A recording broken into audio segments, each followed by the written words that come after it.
Should a corporation have the same rights as an American voter? You can turn back now or learn the stuff they don't want you to know.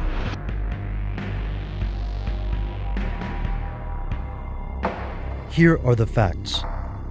At first glance, the concept of a person seems simple. A person could be any individual. While some people have different rights, a citizen of a country enjoys benefits that a visitor might not. Until artificial intelligence emerges, a person is just that, a single human being. But there's a recent wrinkle to this debate, and it doesn't involve soulless robots, online hive minds, or other works of science fiction. The question we're debating now is this: could a corporation legally be considered a person? Here's where it gets crazy.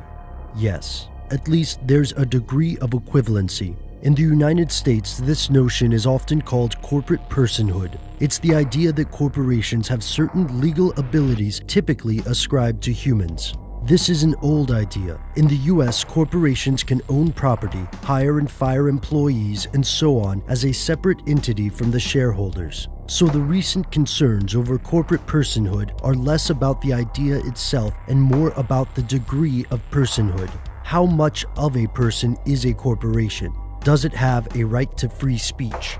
This issue came to a head during a Supreme Court case called Citizens United versus Federal Election Commission. In 2008, a nonprofit group called Citizens United bankrolled a media piece on Hillary Clinton. The court ruled by a 5-4 majority that corporations, nonprofits, and unions could spend as much money as they wish advocating for or against a candidate. To supporters, this is a fair defense of free speech, as corporations represent the interest of their shareholders. Should shareholders lose their rights when they own corporations in the same way that they lose some personal liability for a corporation's actions? To opponents, this ruling opens the door for massive corruption. Does it, as the opponents say, make a corporation a person? Not entirely.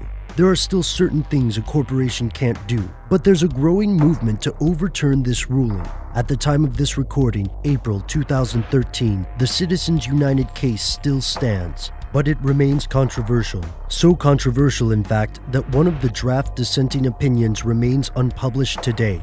What did Justice Soter have to say about this ruling? For now, that's something the court doesn't want you to know. Imperial steel is a part of our daily living. It is a member of our society. Yet it is not simply this property, nor is it a human being or a group of human beings. It is Imperial Steel Company Incorporated, with stock owned by people in widely scattered places. Hi, I'm Pauline Voss, Professor Emeritus at the University of Minnesota. I'm going to talk about ambiguous loss, a term I coined in the 1970s when I was working with families and noticed that at that time the fathers didn't want to be there. They were physically present but psychologically absent. In my theory building course, the professors said, it's more than about fathers, Pauline, so I came up with the term ambiguous loss. It's a more inclusive term.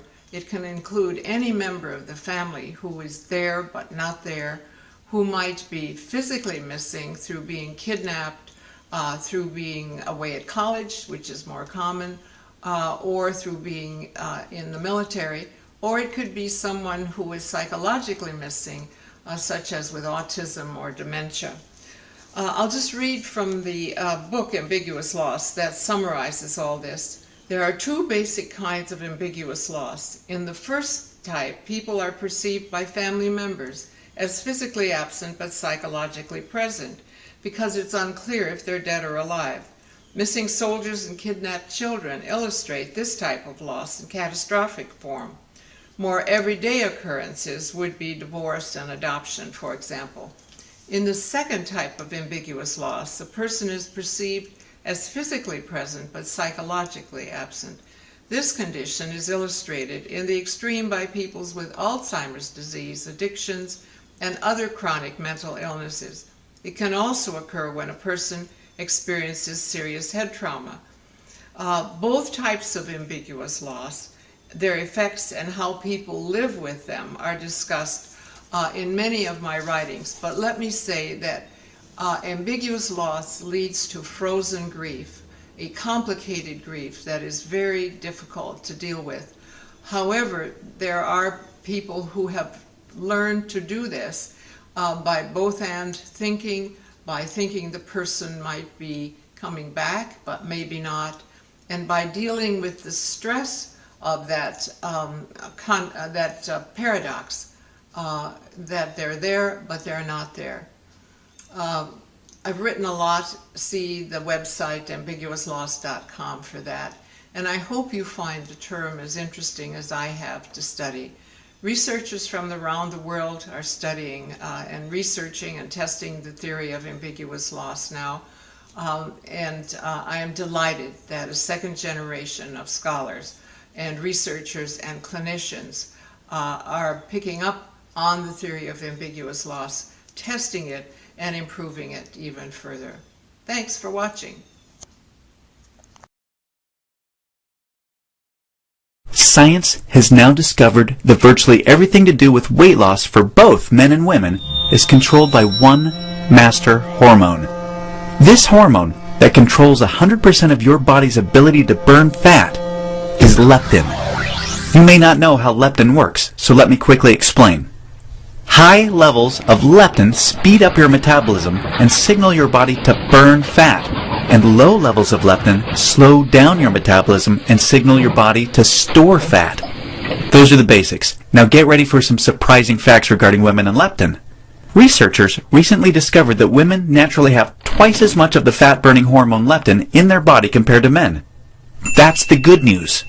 However, brand new research revealed the following bad news that explains why women can struggle so much to lose unattractive body fat and keep it off. First, women can be 3 times less responsive to leptin's signal to burn fat than men. This means even though women have a lot more leptin, they just aren't using its fat-burning potential. This condition is known as leptin resistance. An obvious sign of leptin resistance is the soft, squishy, cottage cheese-looking fat found in your problem areas. However, leptin resistance is just one of 2 unique problems that kills female fat loss. The second unique problem women face with leptin is that when dieting, your leptin levels can drop twice as much and twice as fast compared to when men diet. As talked about, when leptin drops, your metabolism hits the brakes and slows right down.